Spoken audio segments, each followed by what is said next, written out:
It has been a long 24 hours for the Omaha Police Department. Two separate officer-involved shootings resulting in the deaths of two gunmen.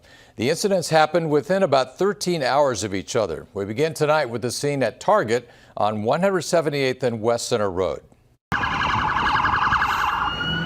With dozens of witnesses calling 911 just before noon, they reported shots fired inside that Target store. Department officials say responding officers encountered a man in his 30s. We're now learning was carrying an AR-15 style rifle and had 13 loaded magazines. We're told the officers ordered the man to drop the rifle before one officer fired his handgun at the man, hitting him and killing him. It's unknown at this time if he was firing at anybody. We did a search for any victims, customers, workers, because there were some people hiding in there. We could not find anybody that has been hurt.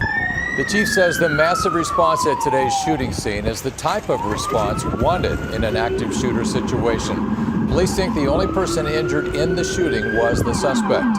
We also spoke with witnesses on the scene who heard the incident play out. And then I saw people running out, and I saw a lady carrying her two kids that looked terrified, pushing a cart, and one of the employees said that there was a shooter. As I was going down an aisle in the grocery aisle, a loud sound, it sounded like maybe pallets falling or something, and then right after we heard three sounds again that sounded enough, we knew it was gunshot, and we turned.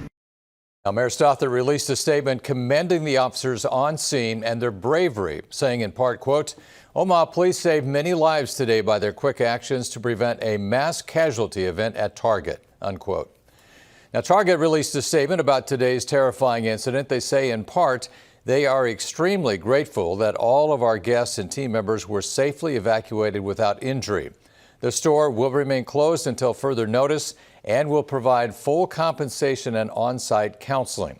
Target offered its thanks to OPD for the fast response and will continue to work with them in their investigation.